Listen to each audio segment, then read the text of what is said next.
ഇപ്പൊ ഈ പ്രാവശ്യത്തെ ബിഗ് ബോസ് കാണാറുണ്ടോ? ഞാൻ റെഗുലർ ആയിട്ട് കണ്ടുകൊണ്ടിരുന്ന ഒരാളാണ്. ഞാൻ ലൈവ് കാണില്ല, പക്ഷെ ഞാൻ റിവ്യൂ ചെയ്യുന്നുണ്ട്.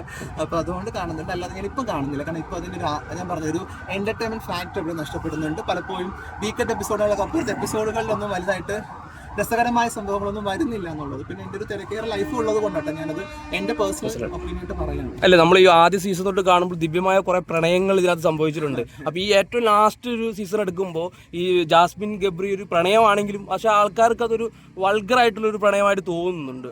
അതിനെങ്ങനെയാണ് ശരിക്കും കാണുന്നത്? പലപ്പോഴും നമ്മളൊരു റിയാലിറ്റി ഷോയിലൊക്കെ നിൽക്കുന്ന സമയത്ത് നമ്മൾ ജെന്യൂൻ ആണ്, അല്ലെങ്കിൽ നമ്മൾ ഭയങ്കര ഇതാണ് പുറത്തെ ലൈഫ് എന്ന് പറയുമ്പോഴും അതിലെല്ലാ മനുഷ്യരെയും ഈ ബിഗ് ബോസ് പ്ലാറ്റ്ഫോമിന് വേണ്ടി വരില്ല. കാരണം ഞാനിപ്പോൾ പുറത്ത് ഭയങ്കരമായിട്ട് തെറി പറയുന്ന ഒരാൾ, ഭയങ്കരമായിട്ട് ജസ്റ്റിസ് കാണിക്കുന്ന ഒരാളായിട്ട് ഞാൻ എപ്പോഴും എന്നെ ഉപമിക്കുന്നുണ്ട് കേട്ടോ. ഞാൻ അങ്ങനെ കാണിക്കുന്നല്ല, അങ്ങനെ കാണിക്കുന്ന ഒരാളായിരുന്നെങ്കിൽ എന്നെ ബിഗ് ബോസ് എടുക്കുന്നുണ്ടാവില്ല.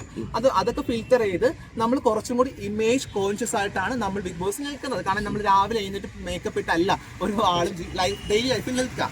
പക്ഷെ നമ്മൾ ബിഗ് ബോസ് നിൽക്കുമ്പോൾ അങ്ങനെ നിൽക്കുന്നത്. അപ്പോൾ ഫിൽറ്റർഡ് ആയിട്ട് നിൽക്കേണ്ട ഒരു സ്പേസിൽ പോലും, അല്പമെങ്കിലും ഫിൽറ്ററായി നിൽക്കേണ്ട സ്പേസിൽ പോലും എന്ന് പറയുമ്പോൾ നമ്മൾ ഫേക്ക് ആകണം എന്നല്ല, റിയൽ ആയിരിക്കണം. റിയലിൽ പോലും നമ്മൾ കുറച്ചും കൂടി റിയാലിറ്റി ഷോ എന്നുള്ള ബോധത്തോടു കൂടി നിൽക്കേണ്ട ആൾക്കാരായിരുന്നു ജാസ്മിനും ഗബ്രിയും. അവരത് നിന്നില്ല. അത് നിൽക്കാത്തതിന്റെ പക്ഷം അവർ ഇപ്പോൾ അനുഭവിക്കുന്ന എന്തെങ്കിലും ബുദ്ധിമുട്ടുകൾ സൈബറിടത്ത് കിട്ടുന്നുണ്ടെങ്കിൽ അത് അവരുടെ കയ്യിലിരിപ്പ് കൊണ്ട് തന്നെയാണ്. ജാസ്മിന്റെ വൃത്തിയില്ലായ്മ ഭയങ്കരമായിട്ട് ചർച്ചയാവുന്നുണ്ടല്ലോ. അപ്പൊ ഇത് നമ്മൾ പൊതുവെ ഈ ബിഗ് ബോസിൽ ഇതുവരെയായിട്ടും കണ്ടിട്ടില്ലാത്തൊരു സംഭവമാണ്. അപ്പൊ അതിനോടൊക്കെ എങ്ങനെയാണ്? കുറച്ച് ഹൈജീനിക് ആകണം.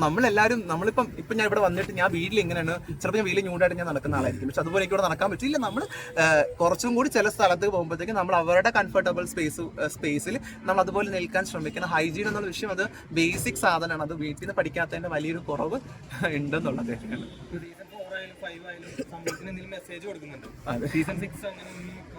ഒരു രാജാവില്ലാത്ത സീസൺ ആയിട്ട് നമുക്ക് അതിനൊരു മെസ്സേജ് ആയിട്ട് എത്തിക്കാം. സോഷ്യൽ ഒരു കൺസെപ്റ്റിലൊരു നമ്മൾ റെലവെന്റ് ആയിട്ടുള്ള വിഷയങ്ങൾ സംസാരിച്ചു പോയ സീസണുകളാണ് നമുക്ക് മുൻപ് കാണാൻ പറ്റും. പക്ഷെ ഇത്ര സോഷ്യലിനപ്പുറത്തേക്ക് നമ്മളെ മാനസികമായിട്ട് പോലും പിന്നോട്ട് വലിക്കുന്ന ഒരു തരത്തിലുള്ള പ്രകടനമാണ് അവിടുത്തെ കണ്ടസ്റ്റൻസ്. ഏത് കണ്ടസ്റ്റൻസ് ആണ് തുടക്കം തൊട്ട് ഇവിടെ നിൽക്കുന്ന എല്ലാവരും വയൽക്കാടൊക്കെ തന്നെ കണക്കാണ് അവിടുത്തെ. റോബിൻ ഇറങ്ങിയ സമയത്ത് ഇതേ സംഭവം പറഞ്ഞായിരുന്നു. പക്ഷെ അത് ആരും വലിയ കാര്യമാക്കി എടുത്തില്ല. ഇപ്പോ അഖിൽമാരെ പറഞ്ഞതിന് ശേഷം അത് ഭയങ്കരമായിട്ട് ചർച്ചയാവുന്നുണ്ട് രീതിയിലാണ്. അത് റോബിൻ ഉണ്ടായിട്ടുള്ള ഒരു പേഴ്സണൽ സ്ഥാനത്ത് നിന്ന് റോബിൻ പുറത്തിറങ്ങി അത്തരം ഒരു പ്രൊവോക്കിങ്ങിലാണ് അത് പറയുന്നത്. എനിക്ക് റോബിൻ അതിന് സ്ക്രിപ്റ്റഡ് ആയിട്ട് രീതിയിലൊക്കെ ചിലപ്പോൾ നമ്മൾ തെറ്റിദ്ധരിക്കപ്പെട്ടിട്ടുണ്ട്. പക്ഷെ ഞാൻ ഇപ്പോഴും സ്റ്റിൽ പറയുന്നു, this is not scripted show. ഇതൊരു എഡിറ്റഡ് ഷോ ആണെങ്കിൽ പോലും അത് എഡിറ്റഡ് ഷോ ആകുമ്പോൾ സ്വാഭാവികമായിട്ട് ആരെ നല്ലതാക്കാനും ചീത്തയാക്കാനും ചാനൽ സാധിക്കുന്നതാണ്. പക്ഷെ ഇത് സ്ക്രിപ്റ്റഡ് ഷോ അല്ല. അത് ഡെഫിനറ്റ്ലി അത് അങ്ങനെ തന്നെ മനസ്സിലാക്കണം. പക്ഷേ അതുപോലത്തെ ഒരു പരാമർശമാണ് റോബിൻ നടത്തിയത്. പക്ഷേ എനിക്ക് തോന്നുന്നു അഖിൽ അങ്ങനത്തെ അല്ല. അഖിലൊരു കൂട്ടം പ്രശ്നങ്ങൾ അഡ്രസ്സ് ചെയ്യുകയും പക്ഷെ ആ പ്രശ്നങ്ങൾ കാരണം അത് നല്ല കാര്യമാണ്. ഇത്തരം പ്രശ്നങ്ങൾ ഇതിന്റെ പിറകിലുണ്ടെന്ന് പറയുന്നതിനോട് എനിക്ക് ഒരു പ്രശ്നമില്ല. അത് സധീരം തുറന്ന് പറഞ്ഞു എന്നുള്ളതാണ്. എനിക്ക് പറയണം എന്ന് മീൻസ് പലപ്പോഴും പല പ്രശ്നം ഉണ്ടാകും പറയണം. പക്ഷെ നമുക്ക് തെളിവ് വേണം. സുശീൽ നാളെ നമുക്ക് ചോദിക്കും എവിഡൻസ് എവിടെ എന്നുള്ളത്. പക്ഷേ ഇത്തരം ഒരു സ്റ്റേറ്റ്മെന്റ് നടത്തിയതുകൂടെ നമ്മളുടെ ഒരു കൂട്ടം ആളുകൾ അതിന് വേണ്ടി ബുദ്ധിമുട്ടേണ്ടി വരുന്നു. പ്രത്യേകിച്ച് വളരെ ഷോർട്ട് ടൈം കൊണ്ട് ആ ബുദ്ധിമുട്ട് ഞങ്ങൾ ഇതുവരെ അനുഭവിച്ചുകൊണ്ടിരിക്കുന്നു. അപ്പൊ നാദിറ പറയുന്നത് അവിടെ അങ്ങനെ ഒരു ഇത് നടക്കുന്നില്ല, സ്ത്രീകളെ ഉപയോഗിക്കുന്നില്ല നടക്കുന്നില്ല എന്ന് ഞാൻ പറയുന്നില്ല. എനിക്ക് അറിയില്ല എന്നുള്ളതാണ്. ഞാൻ ഇത്തരം ഗോസിപ്പുകൾ, ഇത്തരം വിഷയങ്ങൾ ഞാൻ കേൾക്കുകയും ചർച്ച ചെയ്യുകയും ചെയ്തിട്ടുണ്ട്. ഇപ്പം ഞാനും മറ്റൊരു കണ്ടസ്റ്റന്റും കൂടി ഇതിനെപ്പറ്റി സംസാരിച്ചു എന്ന് തന്നെ ഇരിക്കട്ടെ. പക്ഷെ അത് ഞങ്ങൾ തമ്മിലുള്ള ഒരു ഇതിൽ നമ്മളിത് സംസാരിച്ചു. പക്ഷേ അതൊരു പ്ലാറ്റ്ഫോം എന്ന് പറയുമ്പോഴത്തേക്ക് നമുക്കതിന് തെളിവ് വേണം. അത് ഒരു കൂട്ടം ആൾക്കാർ ഇൻഫ്ലുവൻസ് ചെയ്യുന്ന വിഷയമാണ്. അപ്പം അതുകൊണ്ട് അത് ചിന്തിച്ച് സംസാരിക്കണം. അത് അഖിൽ ചെയ്തില്ല എന്നുള്ളതാണ്. അത് അഖിൽ തെറ്റിദ്ധരിപ്പിക്കപ്പെടുകയും പിന്നെ തിരുത്തിയപ്പോഴും അത് പ്രശ്നമുണ്ട്. തിരുത്തിയപ്പം ചില ആളുകളെ പറ്റി പറഞ്ഞു. ഈ ചില ആളുകൾ എന്നുള്ളതും പ്രശ്നമാണ്. ചില ആളുകളിലും നമ്മൾ പെടും എന്നുള്ളതാണ്.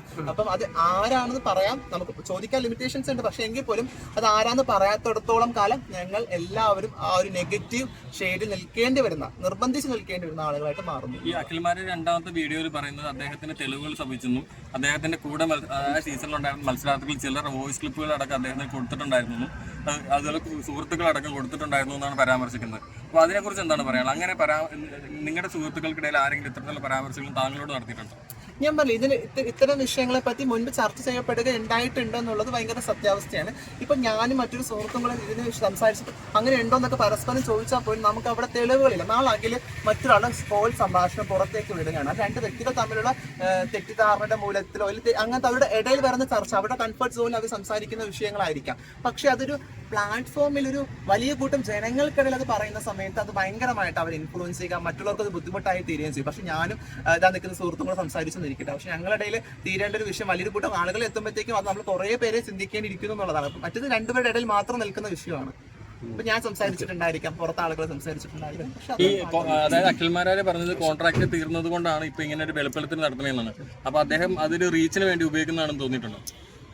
റീച്ചിന് അപ്പൊ അഖിലിന് റീച്ചിന്റെ ആവശ്യമുണ്ടെന്ന് തോന്നുന്നില്ല. പക്ഷെ ഇതൊരു കോൺട്രവേഴ്സി വരുന്ന സമയത്ത് സ്വാഭാവികമായിട്ട് നിങ്ങൾ മീഡിയക്കാർ അഖിലിനെ എൻജോയ് വേണ്ടി കാത്തിരിക്കും, അതിന് വലിയ ഹ്യൂജ് എമൗണ്ട് കൊടുത്തേക്കാം. അപ്പം അതൊരു വലിയൊരു ലൈം ലൈറ്റ് ആയിട്ട് ഞാൻ വിശ്വസിക്കുന്നു എന്നുള്ളതാണ്. എല്ലാവരും ആശംസകളും. Thank you. Thank you.